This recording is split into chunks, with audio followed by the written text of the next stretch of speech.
during the passage of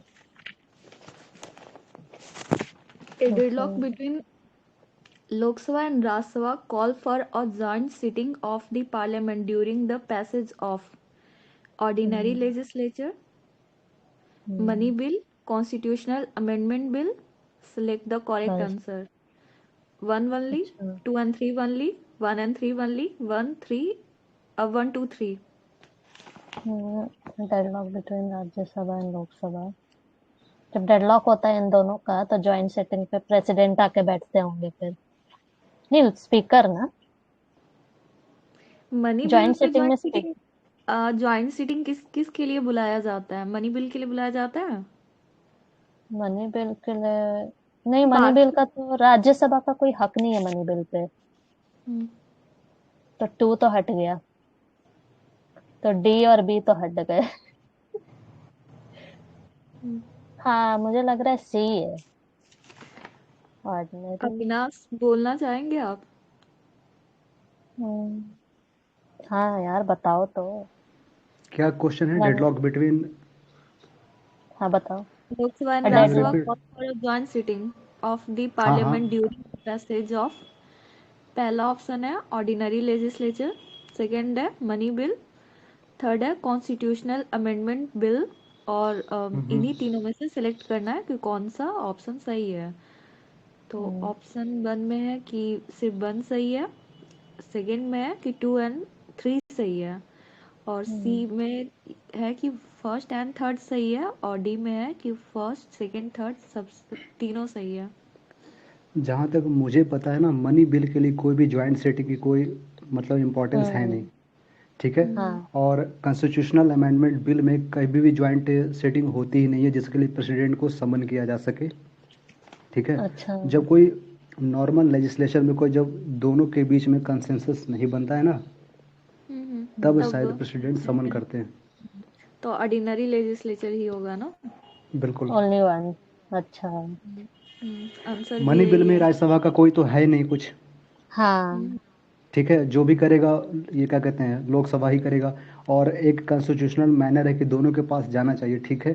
लेकिन अगर राज्यसभा के पास अगर ये पावर रहेगा कि मनी बिल को अगर हम इम्पीड करें या लटका दें, तो उसके कारण बहुत बड़ा फाइनेंशियल कॉन्स्टेंट आ सकता है। इसीलिए ना राज्यसभा के पास फाइनेंशियल पावर नहीं रखे गए। तो ये तो होगा नहीं money O, bill.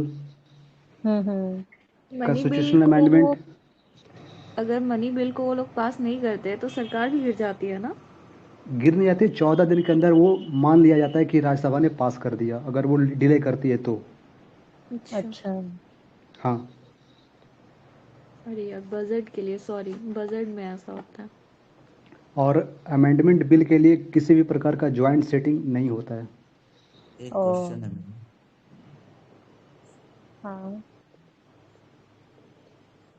What is difference between money bill and finance bill? Money. Money bill एक मिनिस्टर ही कर सकते हैं, बट फाइनेंशियल बिल को अदर्स भी कर सकते हैं, और मनी बिल को लोकसभा में डिसाइड करते बजट हैं। को आप किसके अंडर में लाएंगे, मनी बिल या फाइनेंस बिल? बजट को। Article finance bill 113। क्या है? बजट को मनी के अंदर नहीं। बजट मनी में तो नहीं है। कोई मनी, बताइए कैन हमको, आई से? मनी बिल और फाइनेंस बिल में क्या डिफरेंस है? आप ही दोनों तो बोल ही सकते हैं।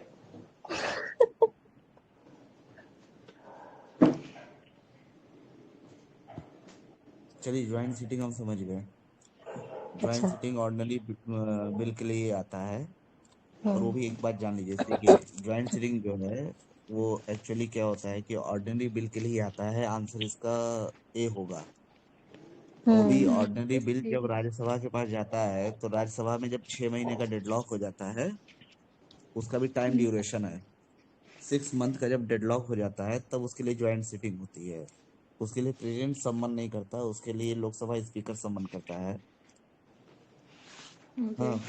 लोकसभा स्पीकर ही उसका मेन कोऑर्डिनेटर होता है जो ज्वाइंट सिटिंग को ऑर्गेनाइज करता है।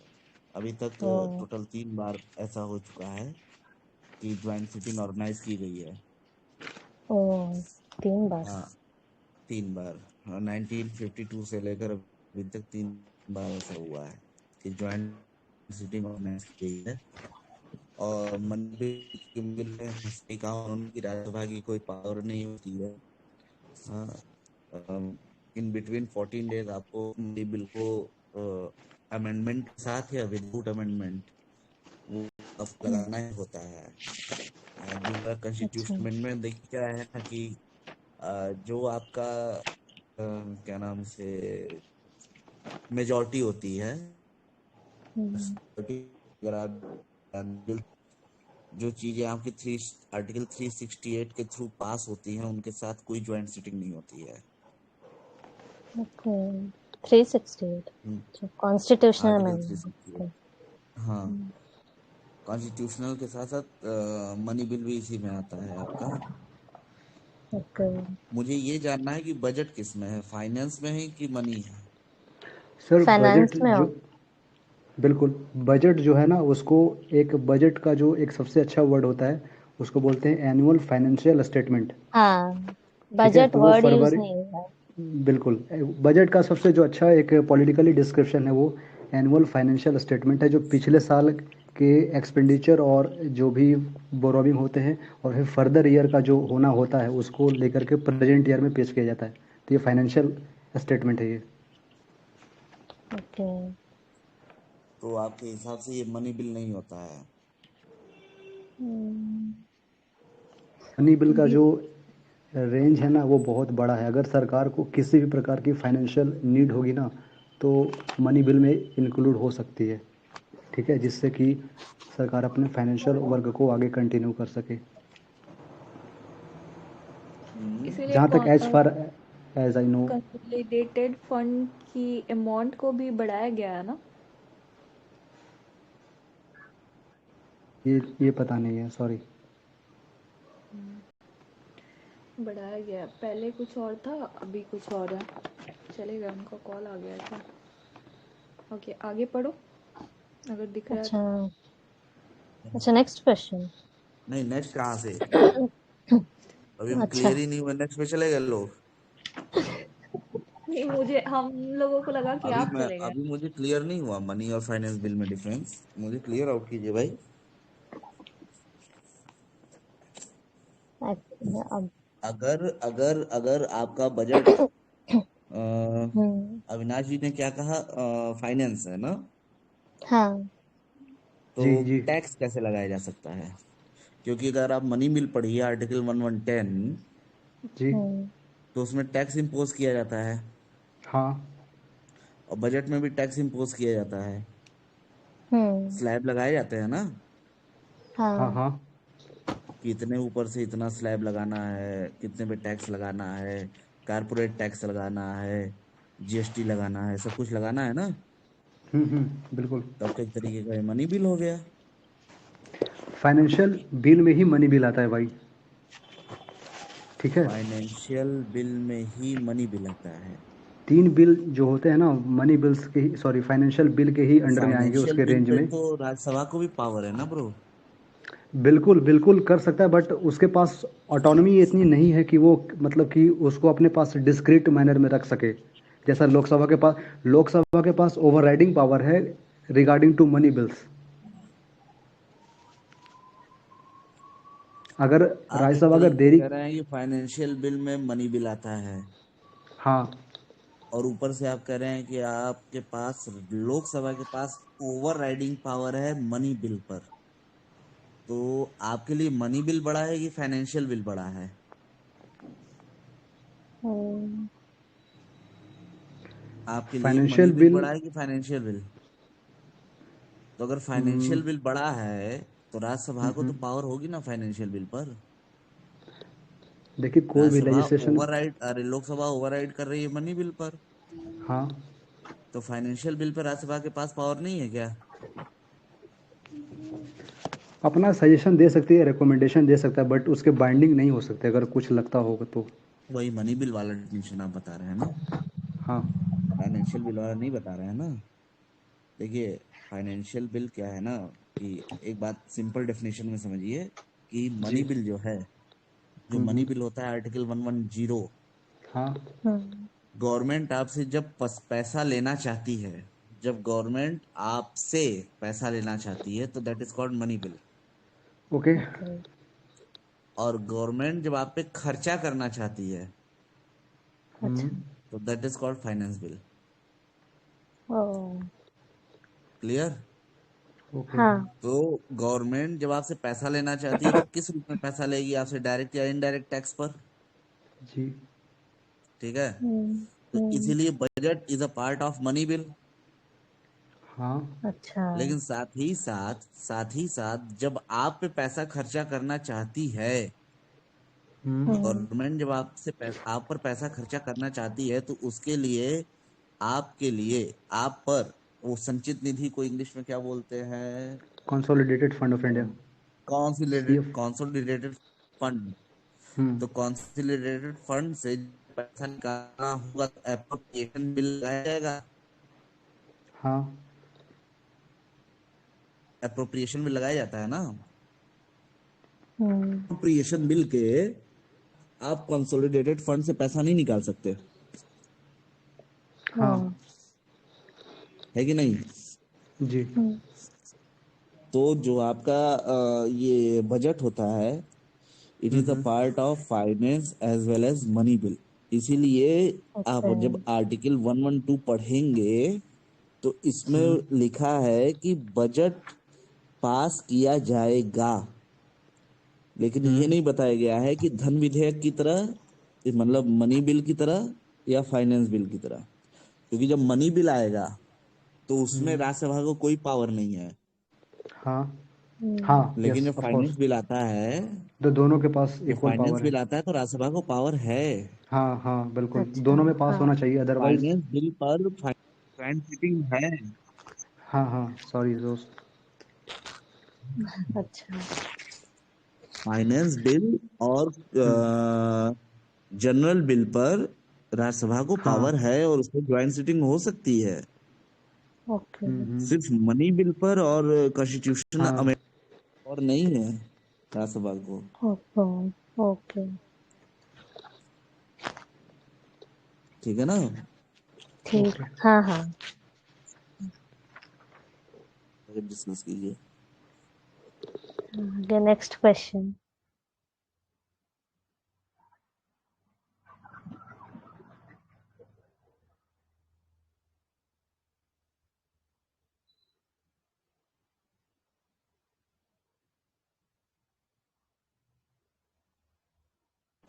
चले गए क्या वो? तो मैं नहीं कर रही हूँ। अच्छा, क्वेश्चन 2 पढ़ो ना।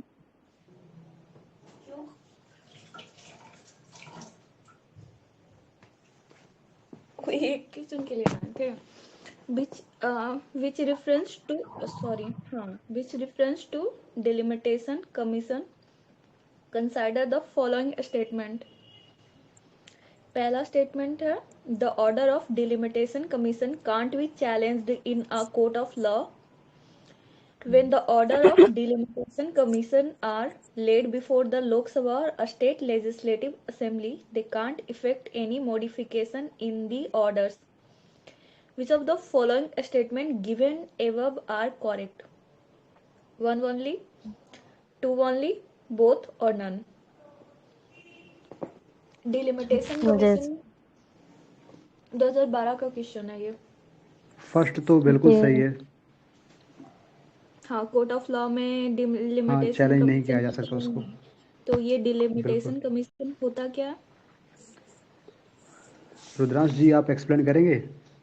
नहीं अभी हाँ, डेलिमिटेशन कमीशन को आप एक्सप्लेन करेंगे? नहीं अभी आप कीजिए। मुझे जहाँ तक जानकारी है, delimitation commission after every census ये किया जाता है, ठीक है। मतलब ओके। हर एक जो इलेक्ट्रोल कंस्टिट्यूएंसी होती है ना, निर्वाचन क्षेत्र, हम्म। तो आफ्टर हर एक सेंसस मतलब हर एक जनगणना के बाद एक कमीशन बनाया जाता है जिसको डेलिमिटेशन कमीशन बोलते हैं। हिंदी में उसका नाम परिसीमन आयोग होता है, ठीक है। ओके। कहाँ पर किसकी बाउंड्री से कहाँ डिसाइड किया जाएगा, रीजनल कंस्टिट्यूएंसीज। तो इसमें जो सुप्रीम कोर्ट के जज होते हैं शामिल, और चीफ इलेक्शन कमिश्नर होंगे, और साथ में जो एक एक या दो जो असिस्ट ये साथ में जो और इलेक्शन कमिश्नर्स होते हैं वो शामिल होते हैं, हम्म और एक मेंबर और होते हैं शायद, मैं भूल रहा हूँ, लेकिन इनकी मेजोरिटी होती है इलेक्शन कमीशन के, सुप्रीम कोर्ट के, और ये तय करते हैं कि किसका मतलब किस लोकेशन की जो इलेक्टोरल कंस्टिट्यूंसी होगी ना वो कहाँ से कहाँ तक लाई करेगी, ओ, कहाँ घटेगा, कहाँ अल्टर किया जाएगा, कहाँ पर बढ़ाया जाएगा, ठीक है। और इनके जो वर्डिक्ट होते हैं ना उनको चैलेंज नहीं किया जा सकता, शायद ये प्रेसिडेंट को भी रिपोर्ट करते हैं, और प्रेसिडेंट इस और अपना कंसेंट देना ही पड़ता है उनको, शायद बाइंडिंग होता है। थोड़ा सा मैं डिटेल में नहीं पढ़ पाया हूँ उसको आज। ओके। और सेकेंड स्टेटमेंट में बोल रहा है कि मॉडिफिकेशन मॉडिफिकेशन को ये इफेक्ट नहीं कर सकते हैं Lok Sabha or state legislative assembly में। मेरे हिसाब से तो बोथ होना चाहिए। मे बी ये सेकंड वाला थोड़ा एक्सट्रीम स्टेटमेंट लग रहा है। एक्सट्रीम तो नहीं लग रहा, क्योंकि एक ऐसी सिचुएशन है जब हम एक स्टेट का फॉर्मेशन करते हैं,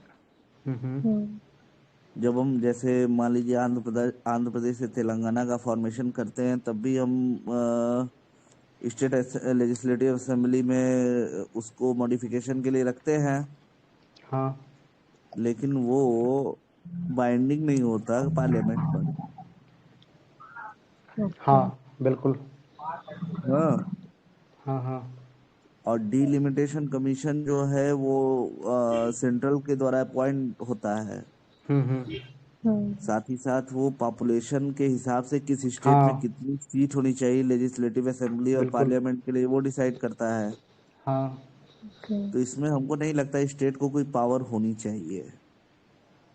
अच्छा, जो पावर है वो पूरी तरीके से किस सेंट्रल के हाथ में ही होनी चाहिए। तो अगर कोई मतलब भी मॉडिफिकेशन करने की कोशिश करते हैं तो वो अप्लाई नहीं होना चाहिए। मेरे हिसाब से बोथ होना चाहिए। मैं सेकंड को लेकर उतना कंफर्म नहीं हूँ, आंसर बहुत पर ही है। अगर अच्छा बहुत है। जाना चाहिए तो बोथ में मैं जाऊंगा। आंसर बहुत ही है। ओके। मैं बोथ में जाऊंगा, क्योंकि मैं इसे कंसीडर करूंगा वो आर्टिकल 2 के हिसाब से। हाँ, उसमें पार्लियामेंट्री सॉवरेंटी होती है राइट को लेकर के कि कौन सा हाँ, स्टेट के पार्लियामेंट्री, पास। बिल्कुल बिल्कुल। वही ना, सेंट्रल अथॉरिटी होता है इसका, हाँ, ये डिलिमिटेशन पार्लियामेंट के पास। कमीशन। बिल्कुल। चलिए आगे बढ़िए। Question 3। When the annual union budget is not passed by the Lok Sabha, first statement, the budget is modified by presented again. Modified and presented again. ना ना ना, आंसर डी है। परसों समय से रेजिग्नेशन पहले हम लोग कैसे? budget बिल्कुल बिल्कुल is बिल्कुल, डेफिनेटली जब बजट पास नहीं होगा ना तो प्रधानमंत्री को ऑब्लाइज्ड है कि वो अपना रेजिग्नेशन यही देगा वो। यही मैं बोलने का उस टाइम कोशिश कर रही थी, बट मैं कुछ अलग बोल दी। एनुअल यूनियन बजट में पास का लोकसभा। एक बात जान लीजिए कि जो भी आपकी गवर्नमेंट के पास पावर होती है बिल्कुल वो। बिल पेश करने की, इवन जैसे आप अगर ये जानते होंगे कि हर नए सेशन पर, हर ईयर के नए सेशन पर जो प्रेसिडेंट होता है हाँ, वो पार्लियामेंट की ज्वाइंट सिटिंग को संबोधित समन करता है। करता है वो। हाँ हाँ, संबोधित करता है। बिल्कुल। तो उसकी चीजों को रखा जाता है पार्लियामेंट के सामने। नहीं नहीं नहीं, मतलब सॉरी। यहाँ पर मैं समझ रहा हूँ ना, अगर अगर प्राइम मिनिस्टर ये सॉरी अगर बजट पास नहीं होगा मतलब आपके पास कॉन्फिडेंस नहीं है हाँ, मेजोरिटी सरकार में नहीं रहने है। का। हाँ, बिल्कुल। तो आपके खिलाफ मेजोरिटी नॉन नहीं है कॉन्फिडेंस मोशन लाया जाएगा, एकदम। और फिर नॉन नॉन कॉन्फिडेंस कॉन्फिडेंस लाने का। मोशन ही हो जाएगा ना अगर आपका हाँ हाँ वही बजट, है। इवन आपका अगर ऑर्डिनरी बिल भी पास नहीं होता है। देखिए, हाँ ऑर्डिनरी बिल जो है वो दो, एक प्राइवेट होता है और एक आपका गवर्नमेंट बिल होता है। तो अगर गवर्नमेंट बिल आपका नहीं निकलता है, अगर आप गवर्नमेंट बिल लाते हैं ऑर्डिनरी बिल में और वो अगर आपका हाँ पास नहीं होता है, तब भी प्राइम मिनिस्टर को रेजिग्नेशन देना पड़ सकता है। बिल्कुल। हम्म यहाँ पर ना अपोजिशन की इम्पोर्टेंस को बात बताया जा रहा है कि जो अपोजिशन में खड़े होते हैं ना काउंसिल ऑफ मिनिस्टर के अगेंस्ट में, उनकी भी कंसेंट की उतनी ही इज्जत है जितना कि आपके पास काउंसिल ऑफ मिनिस्टर्स में है। इसका सीधे सीधे आंसर डी होगा। हाँ। अगला देखिए। Okay. Which of the following are the method of parliamentary control over public finance in India? पहला है placing annual financial statement before the parliament. दूसरा है withdrawal of money from consolidated fund of India only after passing the appropriate bill. Third है provision of supplementary grant and vote on account. Fourth है a periodic or at least a mid-year review of program, macroeconomic forecast and expenditure by a parliamentary budget office. Fifth है introducing the financial bill in the parliament. इसमें select करना है कौन से सही है। ए में दिया है first second third and five, B में first second and four only, C में 3 4 एंड 5 ओनली, डी में 1 2 3 4 and 5 only. Zero following the methods of parliamentary control.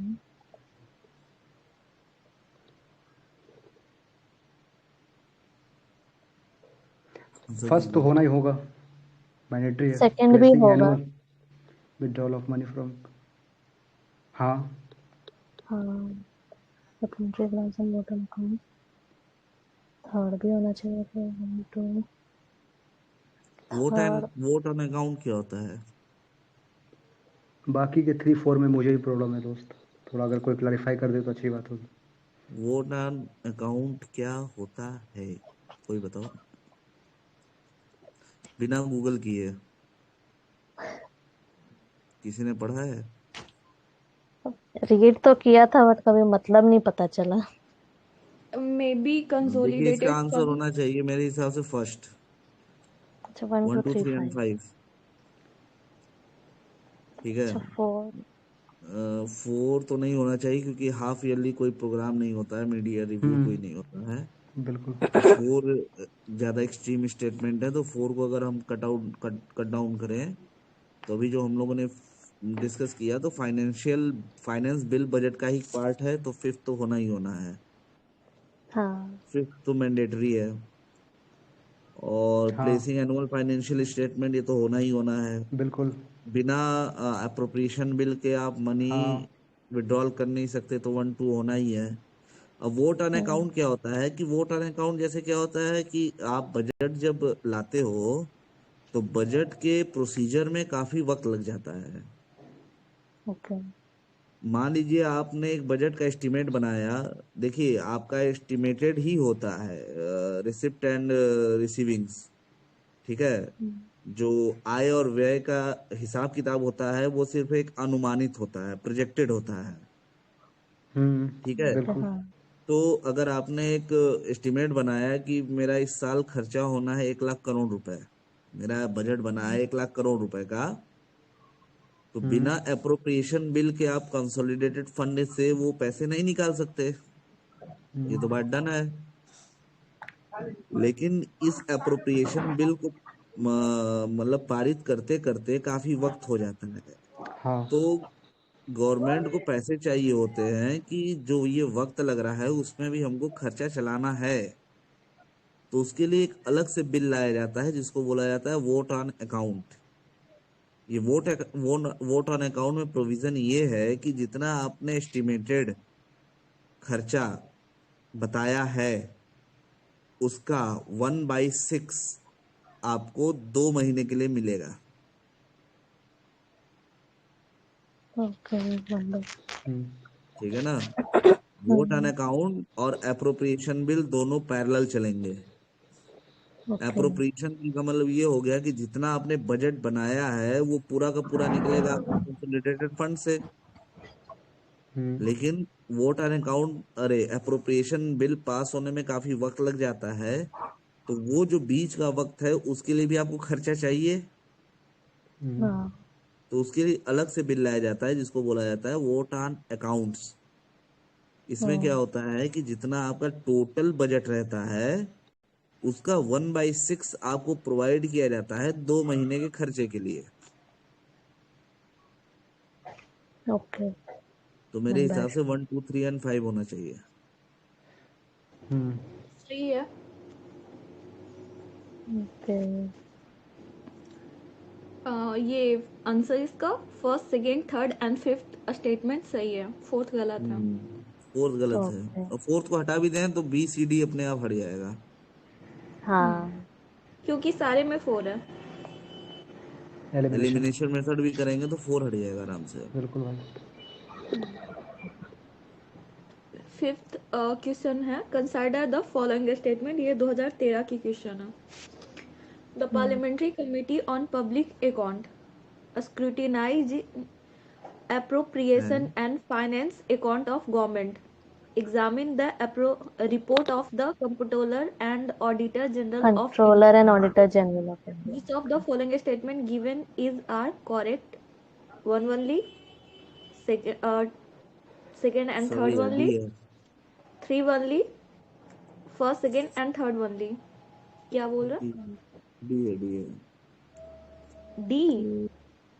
कैसे parliamentary committee on public accounts scrutinize appropriation and finance accounts of government to the controller auditor general of India.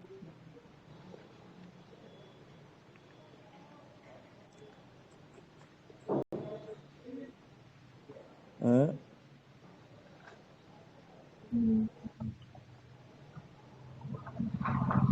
Parliamentary committee committee सिर्फ public account पे ही होती है। ये question उसमें सही सिर्फ नहीं लिखा लिखा गया है। है। फर्स्ट स्टेटमेंट कैसे, क्या उसमें सही गलत कैसे बताया जा सकता है? हाँ वो तो कंप्लीट नहीं लग रहा है। फर्स्ट स्टेटमेंट हमको नहीं वो लग रहा है कि the parliament committee on public accounts, अब इसमें क्या सही गलत है? पार्लियामेंट्री मिसिंग वर्ड्स कमेटी है कुछ। कुछ मिसिंग है। कुछ तो लग रहा है। बाकी अप्रोप्रिएशन एंड फाइनेंस तो नहीं होगा, appropriation and money accounts of government होना चाहिए। अच्छा नहीं, फाइनेंस भी हो सकता है, पब्लिक अकाउंट्स है ना। पहला वाला अगर स्टेटमेंट सही लिख दिया जाए तो मेरे हिसाब से डी होना चाहिए। अप्रोप्रिएशन बट वो स्टेटमेंट कंप्लीट नहीं लिखा हुआ है ना, तब तब तब क्वेश्चन छोड़ दो और क्या। नहीं नहीं नहीं, देखिए पब्लिक अकाउंट्स तो होता है, ऑडिटर जनरल के रिपोर्ट को एग्जामिन करता है, ठीक है। अच्छा कैग है ना, हाँ क्या तो कैग पब्लिक अकाउंट्स के लिए ही माना जाता है रिस्पॉन्सिबल। तो फर्स्ट एंड ओके थर्ड का तो अपना रिलेशन है।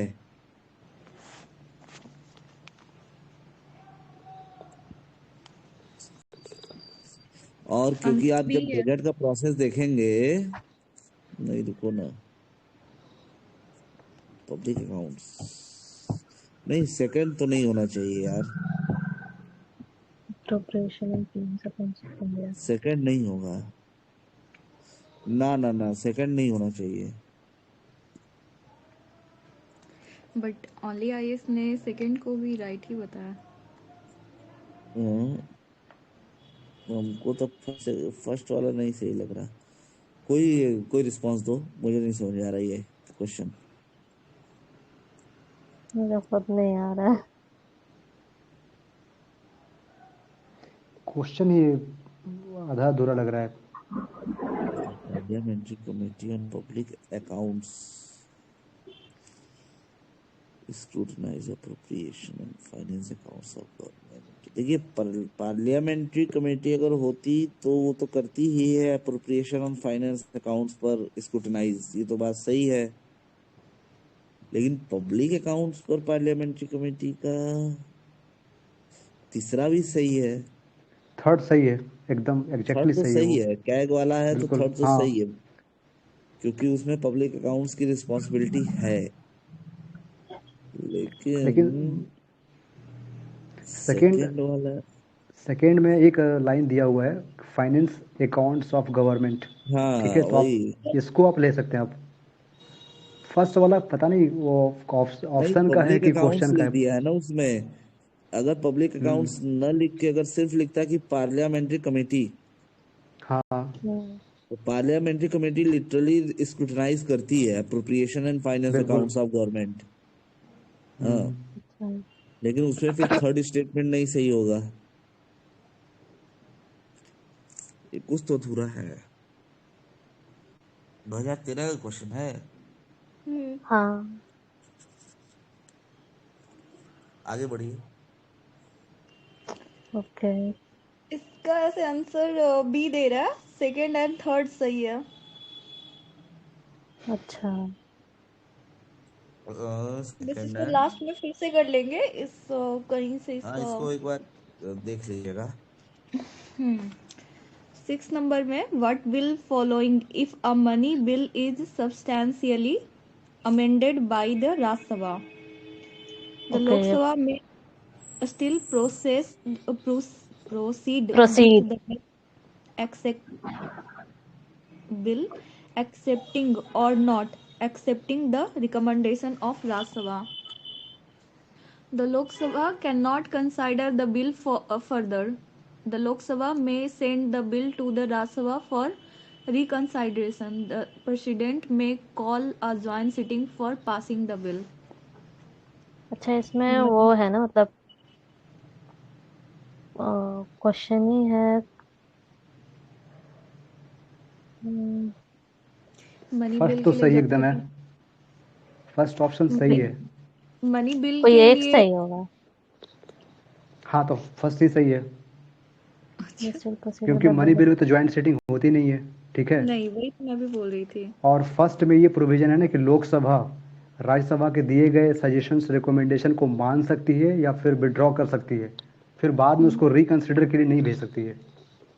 ओके, अच्छा, तो रिकंसिडर भी नहीं होगा। Bill follow. बट यहाँ पे चारों को एनालिसिस कर लेंगे ना ऑप्शन को, तो कंफ्यूजन कम हाँ रहेगा। हाँ, फर्स्ट तो सही ही है। ठीक है, और जो लास्ट ऑप्शन है प्रेसिडेंट में कॉल ए ज्वाइंट सीटिंग, ये तो भी ये भी गलत है, मनी बिल के लिए जॉइंट सिटिंग नहीं होता है। होती नहीं है। ठीक है। हम्म। फिर द लोकसभा में send the bill to the Rajya Sabha for reconsideration, ये होना नहीं चाहिए क्योंकि हाँ, इतना जब टाइम का। राष्ट्रपति पास होकर आ जाती है तो फिर नहीं जाता है वहाँ। बिल्कुल। हम्म और ये स्टेटमेंट क्या है, the Lok Sabha can't consider the bill further. नहीं नहीं, ऐसा कुछ नहीं है। लोकसभा फर्स्ट ऑप्शन को आप देखो ना, लोकसभा में still proceed with the bill, bill तो वही एक्सेप्टिंग ये और नॉट ऑप्शन उसी में एक्सेप्टिंग। कवर हो मुझे सकता है ये मेरी। स्टेटमेंट समझनी है कि the Lok Sabha can't consider the bill further. मतलब लोकसभा फिर उसको बाद में विचार करेगा कि नहीं करेगा, ये कह रहा है कर सकता है कि नहीं कर सकता है फर्दर। मतलब कर ही नहीं सकता। कर सकता है फर्दर, तभी तो ऑप्शन गलत हो रहा है ना ये। हाँ, वही नहीं लिखा हुआ है कि can't consider the bill. Consider तो करेगा ही क्योंकि लोकसभा के पास ही ये मतलब कि एक ऑटोनोमस राइट्स है कि मनी बिल के मैटर में जो भी डिसीजन लेगा वो लेगा। अच्छा, मतलब वो कर सकता है, बट यहाँ पे कांट दिया हो, यही ना। ओके, तो आंसर हम्म। ऐसे भी है। अच्छा। इसका आंसर है, द लोकसभा में still proceed with the bill accepting और not accepting the recommendation of the Rajya Sabha. हाँ। ओके, 7 क्वेश्चन है, द पार्लियामेंट कैन मेक वली लॉ फॉर होल और any part of the India for implementing international treaties. First में with the consent of all the state, second में with the consent of majority of a state, with the consent of a state concerned, without the consent of any state. इसमें state का क्या लेना देना है, ये international treaty मेरे में ख्याल से इसमें जो। बी, बी होगा। The parliament can make any law for whole implementing international treaties के लिए स्टेट का कंसिडरेशन सबका चाहिए कभी नहीं। रहता है क्या? मेरे हाँ हिसाब तो से फिर डी होना विदाउट, चाहिए। हाँ डी विदाउट हो जाएगा ना, जब स्टेट का रोल ही नहीं है तो डी हो जाएगा। अगर पार्टिकुलर स्टेट से कोई मेटल्स या फिर कोई भी मिनरल्स जा रहे हो तब तो भी उस पे सेंट्रल का रूल है। हाँ हाँ उस पे देखो, ये यूनियन लिस्ट देख। कंकरेंट लिस्ट में आते हैं वो लोग। ना ना, डी हाँ होगा, डी। डी, आंसर डी है। कोई भी इंटरनेशनल रिलेशन का जो भी कंसेंट होगा वो सेंट्रल का होगा, बिल्कुल, स्टेट का कोई अच्छा। रोल नहीं। कोई और नहीं। हम्म, ये कौन बट से ईयर का था? आई थिंक आप अविनाश बी बोल रहे थे ना? बी, मैं ना स्टेट रीऑर्गेनाइजेशन के चक्कर में थोड़ा बोल रहा था, क्वेश्चन को मैं ढंग से इंटरनेशनल ट्रीटी देख नहीं पाया। मैं समझा कि कोई स्टेट फॉर्मेशन की बात हो रही है, तो वहाँ पर ये कॉन्स्टिट्यूशनल अमेंडमेंट के लिए ना मेजोरिटी ऑफ हम्म स्टेट की कंसेंट लेनी पड़ती है। मैं समझ नहीं पाया था। इंटरनेशनल ट्रीटी में full and fully central parliament he responsible है, और इसको किसी भी स्टेट की कंसेंट की कोई ज़रूरत नहीं है। ओके। ओके। क्वेश्चन नंबर 8 है, consider the following statement regarding a no confidence motion in India. There is no mention, mention of a no confidence motion in ये द तो गलत हो गया, कॉन्स्टिट्यूशन। मेंशन है। A motion of no confidence can be introduced in Lok Sabha दोनों only. गलत है, no no दोनों नो नो, गलत होगा ना। प्लीज़ प्लीज़ प्लीज़, आप यहाँ पर समझो, कॉन्स्टिट्यूशन में कहीं भी नो कॉन्फिडेंस के मोशन के बारे में लिखा हुआ नहीं है। तो फर्स्ट है, ऑप्शन इज राइट। अच्छा मेरा नहीं है। कहना है सिमता, मेरा कहना है कि एक बार क्वेश्चन को ना शांति से थोड़ा पढ़ लेने दो ताकि समझ में बिल्कुल। आए, कंप्लीट कर लेने दो फिर बोलना। बीच में ना फिर वो कंफ्यूजन हो जाता है, ठीक है? तो मतलब इसके ऑप्शन मैंने रीड नहीं किया था तो कर लेती हूँ। Which of the following statement given is are correct? One only, second only, both or none? अब फिर से दोनों पढ़ना सही है। चाहो तो फिर से कर रहा है। हाँ, कि नो कॉन्फिडेंस मोशन पार्लियामेंट ये कॉन्स्टिट्यूशन में मेंशन है कि नहीं, और ये सिर्फ लोकसभा में। मैं कैन आई तो से वो तो समथिंग, गलत है। हम्म, कैन आई से समथिंग, हम्म कॉन्स्टिट्यूशन में कहीं भी एलेबोरेटली ये नहीं बताया गया है कि नॉन कॉन्फिडेंशियल मोशन का कहीं चर्चा हो। ये जो पार्लियामेंट के कोई बुक्स होता है ना, कोड ऑफ कंडक्ट रूल्स, उसमें हम्म मेंशन किया गया है। कॉन्स्टिट्यूशन में कहीं आपको नहीं मिलेगा कि नो कॉन्फिडेंस मोशन की जहाँ पर चर्चा हो। और रही बात दूसरे ऑप्शन की, तो non confidence, no confidence motion हमेशा लोअर लेजिस्लेचर किया जाता है, चाहे वो स्टेट लेजिस्लेचर हो या फिर सेंट्रल लेजिस्लेचर यानी पार्लियामेंट हो। ये हायर लेजिस्लेचर यानी राज्यसभा या फिर लेजिस्लेटिव ये काउंसिल में नहीं पास होता है ये। ओके। बट रुद्रांश जी, आप अगर बोलेंगे कुछ?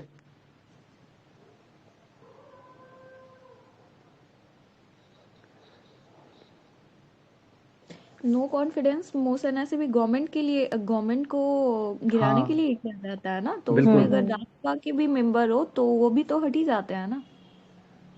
हाँ, नहीं, बट ये बात सही है कि नो कॉन्फिडेंस मोशन लोकसभा में ही होती है। बिल्कुल बिल्कुल। एक्चुअली जो पार्लियामेंट्री गवर्नमेंट का जो, हेलो, हाँ, सुन हाँ रही हूँ। हाँ, एक्चुअली जो पार्लियामेंट्री गवर्नमेंट का जो सबसे बेसिक फार्मूला है ना, कि इसका जो लोअर हाउस होता है ना, वही रिस्पॉन्सिबल होता है। ठीक है? तो जो मेजर डिसीजंस होते हैं ना, जो बहुत ज़्यादा इम्पैक्ट दे सके, वो हम्म लोअर हाउसेस में ही पास होते हैं, चाहे वो नो एक कॉन्फिडेंस ये भी मोशन है हो। ना कि राज्यसभा किसी स्टेट को रिप्रेजेंट नहीं करता है, बट लोकसभा जो है स्टेट वाइज रिप्रेजेंटेशन देता है ना। नहीं नहीं नहीं, स्टेट, ये राज्यसभा का यही तो सबसे बड़ा राइट है कि वो स्टेट को रिप्रेजेंट करता है। वो स्टेट से रिलेटेड जितने प्रोविजंस होंगे उसमें राज्यसभा की, ये क्या कहते हैं, उसका अच्छी कंसेंट जरूरी। लेना बहुत ज़रूरी है। हम्म तो आंसर सब कंफर्म करेंगे। 1 और 2 जब बोथ वो, आर राइट। अच्छा बहुत राइट है। जी, देख सकते हैं आप। दोनों सही है। रुद्रांश जी, आप बोलेंगे? हाँ, दोनों सही है। हाँ। अच्छा दोनों सही है। आंसर भी वो दोनों थी है। सी है। 9, हाँ 9 क्वेश्चन है, which one of the following is the largest committee of parliament ये 2014 का क्वेश्चन है। The committee on public account, the committee on estimate, the committee on public undertaking और कमिटी ऑन पिटीशन। और कुछ नहीं है ना? अच्छा, इसके बारे में मेरे पास कोई आइडिया नहीं है, सॉरी। बड़ा फैक्चुअल क्वेश्चन है। Public understanding.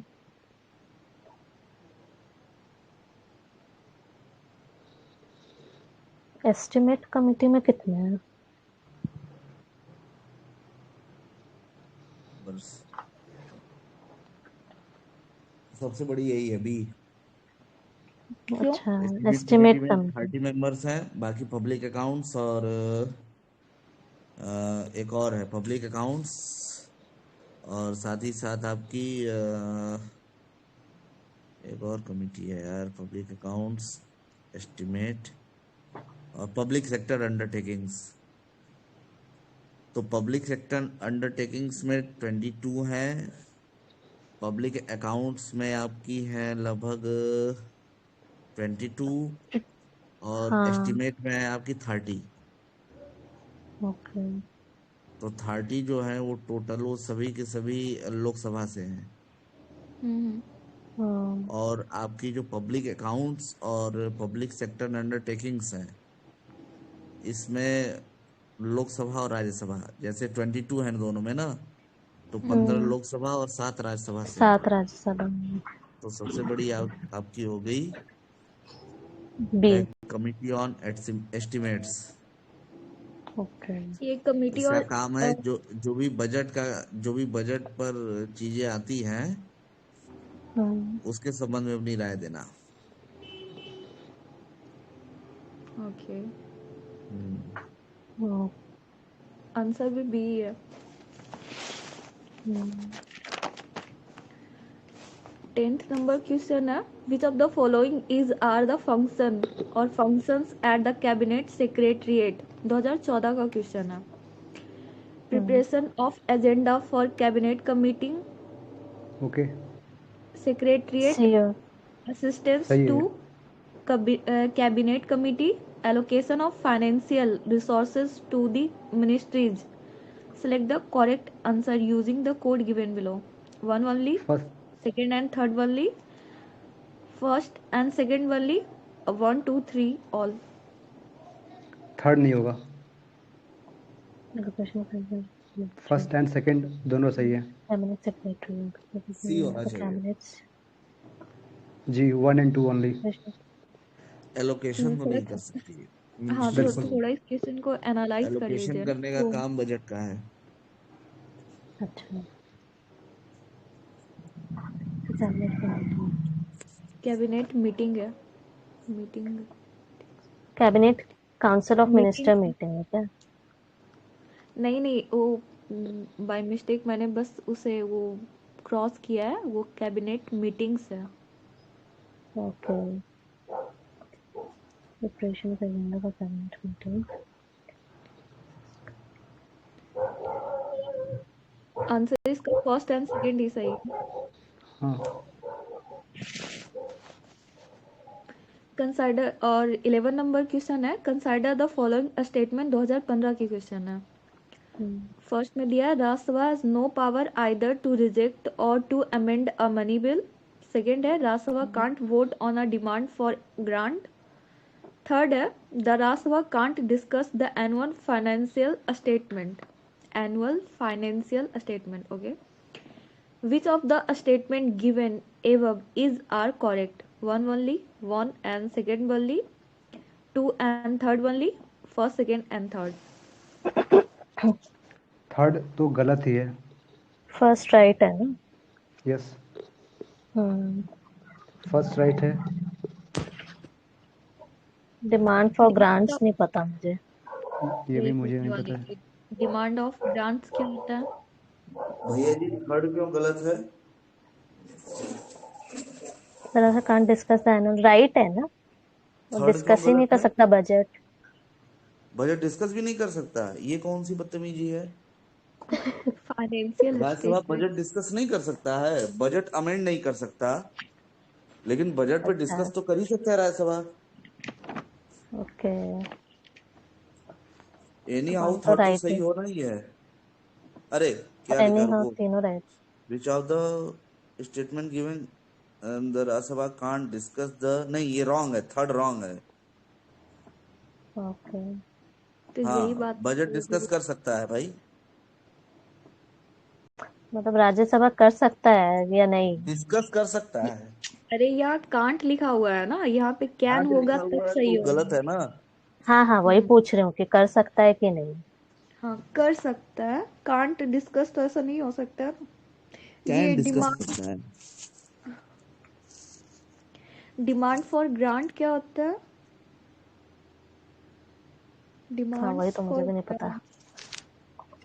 Can't vote on demands for grants.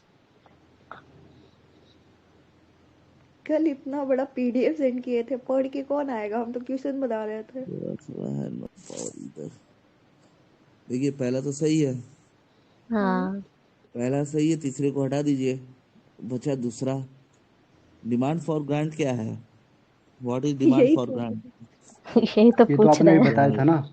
अच्छा हम ही बिल्कुल, आपने जो बताया बताइए। था कि एक एस्टिमेटेड प्रोजेक्टेड जो ज़्यादा देरी होगा, हम्म, कुछ ऐसा ही आपने बता रहा था। वो तो वोट ऑन अकाउंट था ना, हाँ, ये डिमांड्स फॉर अच्छा, ये ग्रांट है। Demand on grants. ये डिमांड फॉर ग्रांट है ना। हम्म,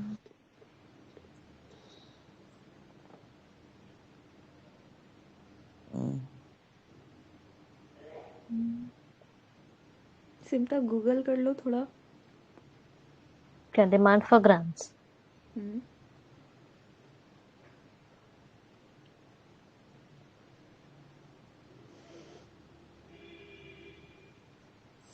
अच्छा ठीक ठीक ठीक ठीक। Demands for the Rajya Sabha grant vote, हाँ पहला दूसरा सही है। पहला, सिंपल तीनों सी ही सही बात है, हो। राज्यसभा का अच्छा। कोई देखिए अगर डिमांड्स ऑफ ग्रांट आपको पता भी नहीं है हाँ। तो भी एक बात जानते रहिए कि राज्यसभा को वोटिंग करने का पावर नहीं है भाई बजट पर, और ओ, डिमांड ऑफ ग्रांट आपका बजट का एक पार्ट है। ओके। तो दूसरा वैसे ही सही हो जाएगा कि Rajya Sabha can't vote on demands for grant. Okay. ठीक, अगर आपको डिमांड्स ऑफ ग्रांट नहीं भी पता है, अगर इतना पता है कि डिमांड्स ऑफ ग्रांट आपका बजट का पार्ट है, तो बजट पे राज्यसभा को पावर नहीं है वोटिंग का, ओके। डिस्कशन करने का पावर है। ओ, ओके, तो आंसर ऐसे भी फर्स्ट एंड सेकंड ही सही है, बी। हाँ फर्स्ट एंड सेकंड ही होगा। कि राज्यसभा डिस्कस तक नहीं कर सकता, ठीक है। अरे राज्यसभा कर सकता है देवी जी, वो सेंटेंस गलत लिखा है तीसरा, हाँ कांट लिखा है, इनकरेक्ट है कैन वो। होना चाहिए था। अच्छा, हाँ ओके ओके, हाँ हाँ, समझ गई। ये बहुत झोल है इन सब में। तुम्हें नींद आ मुंह रहा से है, मुंह में सुपारी पानी निकाल के डालो। बात करोगी तो पता चलेगा। चलो। ठीक है, तो 12 one number and two. Question 13, है। अरे 12। when a bill is When a bill is referred to a joint sitting of both the House of Parliament, it has to be passed by 2015 का क्वेश्चन है। हम्म। Simple majority of a member present and voting, 3/4 majority of member present and voting, 2/3 majority of the House, absolute majority of the House। इसका तो और joint sitting में तो simple majority चलती है ना, मेरे जितने भी ख्याल लोग से भी। करें। पास बाय 2/3 मेजोरिटी होगा ना। 2/3 तो अमेंडमेंट्स में होता है ना। अच्छा, ज्वाइंट सिटिंग है। ज्वाइंट सीटिंग ऐसे भी प्रेसिडेंट बुलाते हैं तो कुछ इम्पोर्टेंट होता है तभी ना, इमरजेंसी में बुलाते हैं। तो वहाँ पे जितने भी हम्म। लोग प्रेजेंट रहेंगे, अगर वही वोट कर देते हैं तो काफ़ी नहीं हो जाएगा। कॉम्प्लिकेटेड बनाएंगे तो ऐसे भी बिल्कुल ज्वाइंट सीटिंग बिल्कुल, का कोई मतलब नहीं रह जाएगा। डेफिनेटली। हम्म। एक तो पहले से ही कॉम्प्लिकेटेड है कि दोनों के साथ में पास नहीं हुआ, हम्म ठीक है। हम्म तो अगर आप हम्म ज्वाइंट सिटिंग करवा रहे हैं तो उस सिचुएशन को और मोर कॉम्प्लेक्स बनाने से बढ़िया है कि आप हम्म उसको सिंपल मेजोरिटी से पास किया जाए। ये हमारा ओके स्टेटमेंट था, अब कंफर्म कर दीजिए। मुझे एक क्वेश्चन है, अच्छा, what is difference between simple majority and absolute majority? Absolute absolute तो जितने पार्लियामेंट के मेंबर हैं, सबको करना होता है ना। सिंपल में जितने प्रेजेंट है उन पे काउंट किया जाता है। अच्छा, अगर मुझे लोकसभा से उपराष्ट्रपति को हटाना है, सुनिएगा, अगर मुझे लोकसभा से उपराष्ट्रपति को हटाना है तो सिंपल मेजोरिटी लोकसभा होगी कि एब्सोल्यूट मेजोरिटी होगी? लोकसभा से उपराष्ट्रपति क्यों हटेंगे, राज्यसभा से हटेंगे ना। राज्यसभा से तो हटेंगे ही, तो लोकसभा में भी वोटिंग होगी ना उनको हटाने के अच्छा, लिए। हाँ, तो 100 मेंबर चाहिए ना, आई थिंक। अरे यार, कहाँ तुम जा रही हो? अच्छा, सिंपल सुप्रीम कोर्ट मेजोरिटी वाला चाहिए कि एब्सोल्यूट मेजोरिटी चाहिए, ये बताइए हमको। एब्सोल्यूट चाहिए। एब्सोल्यूट चाहिए। अविनाश जी, मेरे ख्याल से सर होना चाहिए एब्सोल्यूट ही। एब्सोल्यूट होनी चाहिए। इसीलिए पूछ देखिए रहा था what is difference between simple majority and absolute majority. Sir simple majority का जो मतलब है ना, जस्ट जो प्रेजेंट है ना उससे काउंट होगा शायद।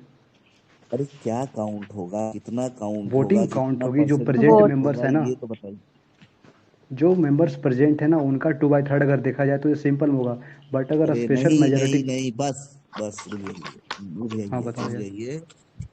2/3 जब आ जाता है ना, हम्म। जब 2/3 आ जाता है तब आर्टिकल 368 आ जाता है, ठीक है। हम्म।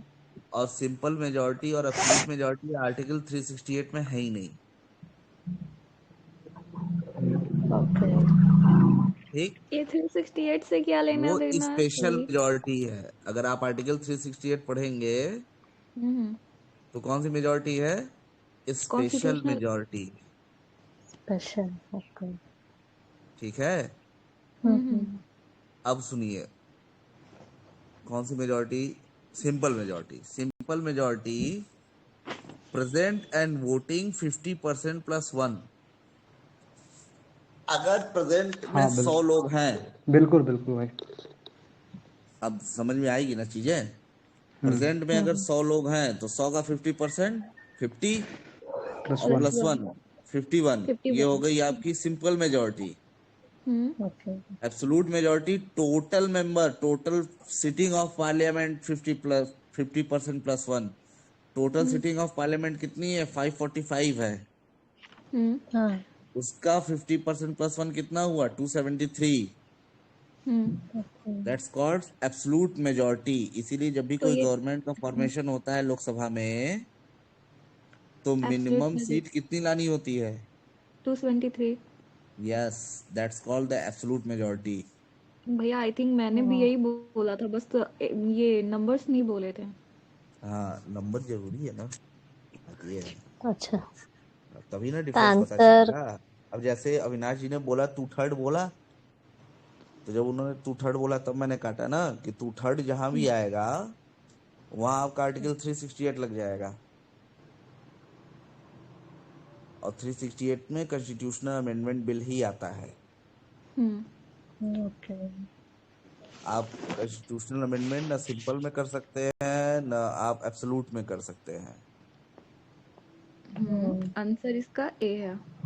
ए है, हाँ। Simple present and voting 13 question है, the Parliament of India acquires the power to legislate on any item of the state list in the national interest if a resolution to that effect is passed by 2016 का question है, Lok Sabha by simple majority of its total membership, Lok Sabha by a majority of not less than 2/3 of its total membership, Rajya Sabha by simple majority of its total membership, Rajya Sabha by a majority of not less than 2/3 of its member present and voting. ये Lok Sabha bye simple majority of its total membership, तो ये तो गलत है। अगर total membership आ रहा है तो ये सिंपल मेजोरिटी तो होगा नहीं, एब्सोल्यूट होना चाहिए।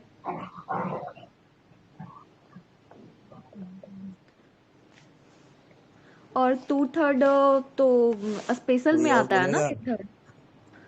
2/3 कोई स्पेशल और? मेजोरिटी आती है। नहीं, रुको रुको रुको रुको, अविनाश बोलिए। सॉरी सर, आप भी एक्सप्लेन करो। आए आप ही एक्सप्लेन अब करो। ये आई हैव नो आपसे आइडिया अबाउट इट। क्वेश्चन थी, इसीलिए इन दोनों को चुप कराए हम। सॉरी, यहाँ पर मुझे पता नहीं है। अरे यार देखो क्या लिखा है कि legislation on any item in the state list. तो स्टेट लिस्ट पे कोई भी लेजिस्लेशन का पावर किसके पास है? लोकसभा के पास कि राज्यसभा के पास? राज्यसभा के राज्यसभा। पास। तो राज्यसभा। पहला ए और बी तो वैसे ही गलत हो जाएंगे, हम्म। ओके। हो जाएंगे। हाँ हाँ। बिल्कुल। और स्टेट लिस्ट पर अगर आपको कोई भी चीज बनानी है तो आर्टिकल 249 लगेगा, और वो है आंसर डी। आर्टिकल 249 एक बार रीड कर ले। करो करो करो, देखो जरा। फिर दे। वो कल ही हम रीड करवा रहे थे शायद। हाँ, वो आप ढूंढने भी बोल रहे थे बट हम लोगों को तो मिला नहीं। कौन से चैप्टर में मिलेगा? सेंट्रल स्टेट रिलेशन में। हाँ, सेंट्रल स्टेट में लेजिस्लेटिव पावर है।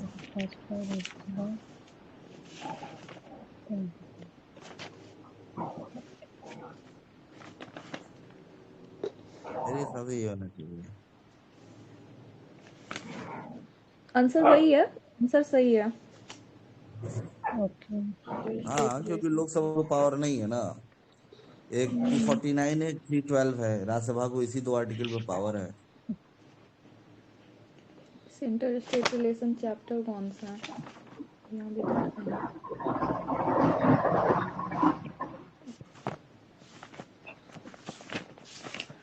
249। सेंट्रल स्टेट रिलेशन में 249 नहीं दिया हुआ है। दिया होगा भाई, नहीं नहीं है। 245 से ही आर्टिकल है। 249 ना।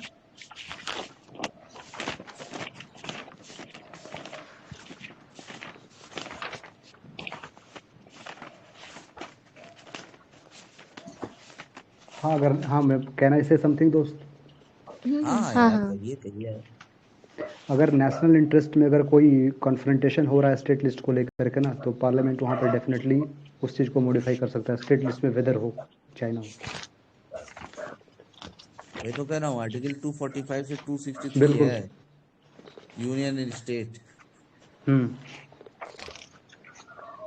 अगर कर सकता है भाई, 249। 249 कर सकता है।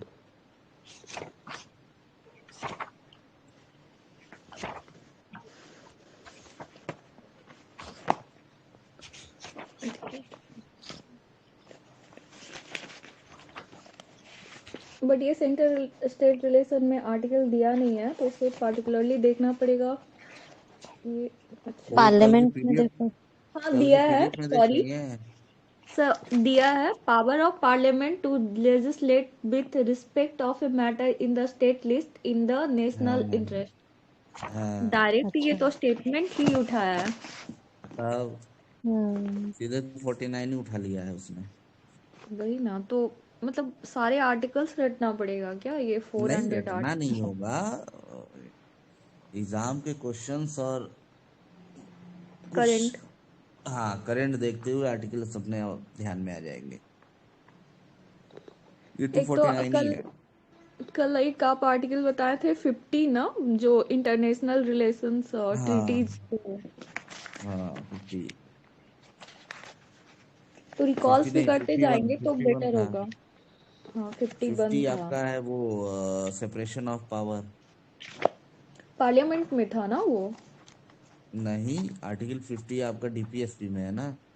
हाँ, हाँ, एक बार रिकॉल्स कर लेते डीपीएस। हैं। 51 तक तो डीपीएसपी का ही प्रोविजन है, हाँ, 51 तो तक। 50 तो उसमें कवर होगा ही। Promotion of international peace and security, हाँ आर्टिकल हाँ, 51। और आज एक 51। नया आर्टिकल हम लोगों को मिला, आर्टिकल 249। पावर 249।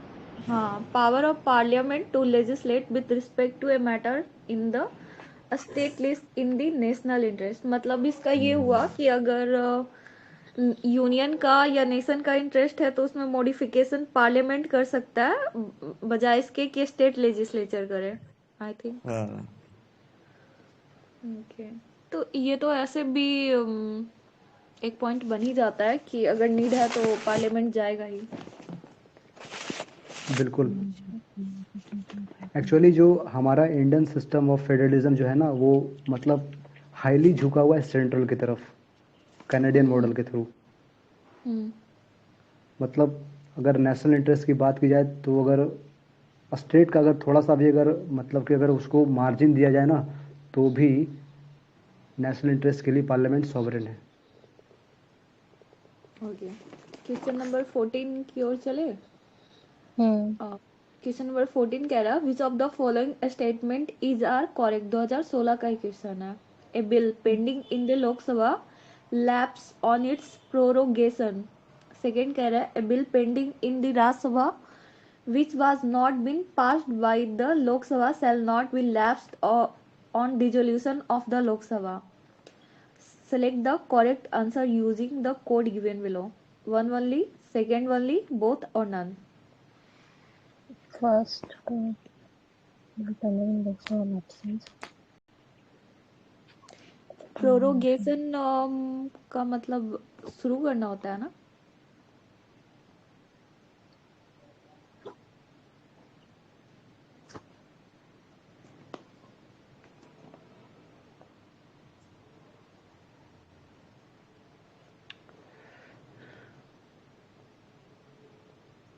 मुझे आइडिया नहीं है, कोई बताए तो।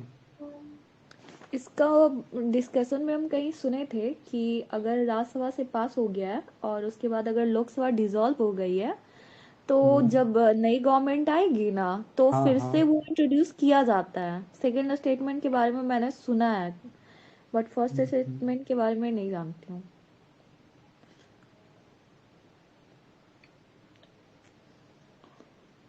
सिमटा कल पूरा पीडीएफ पढ़ के आना। पूरा पीडीएफ।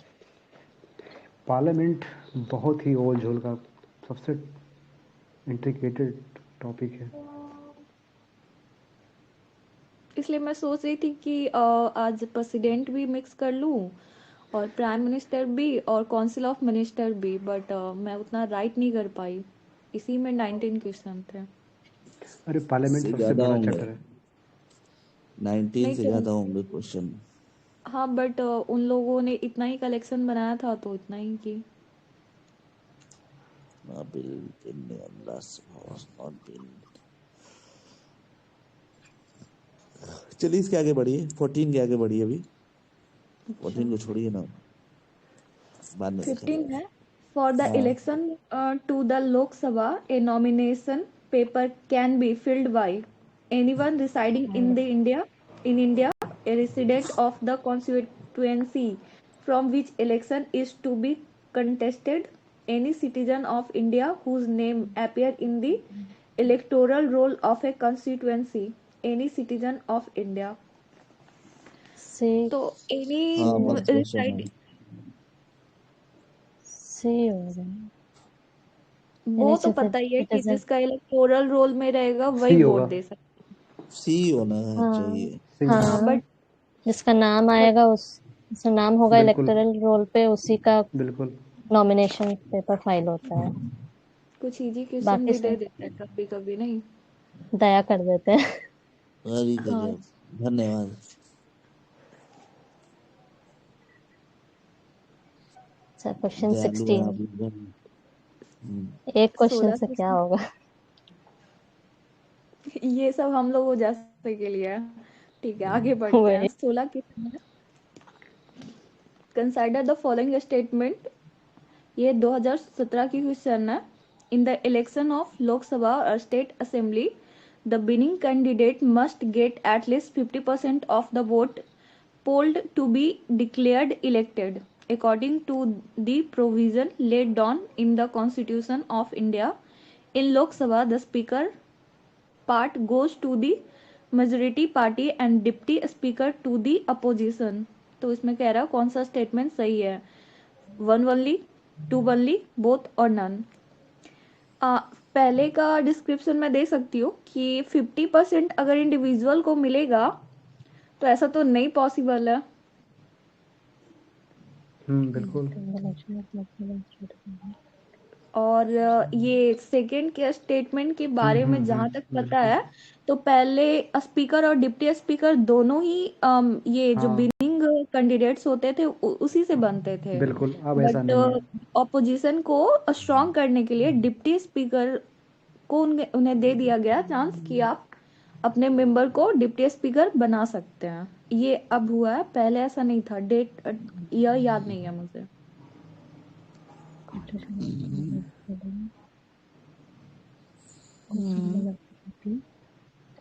एक्चुअली अच्छा तो सेकंड सेकंड हाँ, सेकंड का जो प्रोविज़न है उसमें लगता है कि किसी का भी बन सकता है, चाहे वो मेजॉरिटी का हो या फिर सॉरी रूलिंग पार्टी का हो या फिर अपोजिशन पार्टी का हो। ये साथ में बैठ करके ना एक सर्वसम्मति से नेता तय किया जाता है, कौन प्रिजाइड करेगा हाउस को, इसी के ड्यूरिंग तय किया जाता है। ये तो इसमें ऐसा है नहीं कि रूलिंग पार्टी का होगा या फिर ये अपोजिशन का होगा। पहले था कि दोनों चुने जाते थे। ये रूलिंग पार्टी के ही। अच्छा बट अब बट ऐसा नहीं है।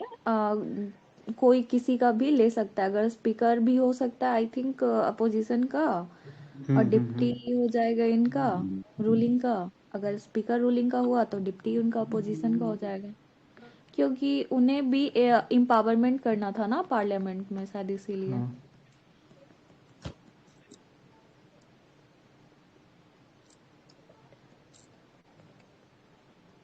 सही बोल रहे हैं हम लोग। सेकंड तो रॉन्ग ही है। भैया सो गए।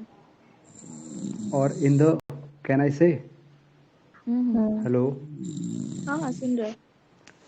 और जो फर्स्ट का जो प्रोविज़न है ना, आपने सही बोला कि ऐसा तो कोई है नहीं कि 50% ही लाना होगा, ठीक है। क्योंकि हमारी जो इलेक्शन की जो स्ट्रेटजी है ना, मतलब जीतने हारने का, वो होता है कि first past the post system, FPTP। अच्छा मतलब जो उस मार्जिन को क्रॉस कर लेगा ना आगे जा करके, वो विनिंग कैंडिडेट घोषित किया जाता है। ओके इन द हाँ, in the election of Lok Sabha or state assembly the winning candidate must get at least 50% of the votes poll to be declared elected. ये रॉन्ग है शायद। आंसर डी है। अच्छा नन हाँ होगा। हाँ, नन गलत है। फर्स्ट भी गलत है, ये सेकंड भी सेकंड गलत है। वाला भी रूलिंग पार्टी या अपोजिशन कोई भी सेलेक्ट हो सकता है, राइट? हाँ बिल्कुल बिल्कुल। ओके तो दोनों गलत हो गए। हाँ, क्वेश्चन नंबर आंसर 17 क्या है? करे नन ही है। करे या अच्छा, कल के लिए छोड़ दे। आई थिंक भैया सो गए। कितने क्वेश्चंस हैं? 19। अच्छा तीन अभी क्वेश्चन है। कितने डिस्कस हुए हैं? अभी 16 16 हुआ हो है, गए। जिसमें 2 पेंडिंग है। तो वही 5 तो। टोटल। हाँ, अपनी हाँ इंटीग्रिटी तो यही कहती है कि किसी को मतलब कि लैकुना ना किया जाए, किसी को मतलब छोड़ करके ना किया जाए। सब अगर वो सब सो बैठेंगे तो गया अच्छी है। बात होगी। और उनका भी इंसाइट जानना हाँ ज़रूरी होगा, बिकॉज ही सो इज़ गया वेल है तो वर्स्ट। कल ही करते हैं। हाँ हाँ।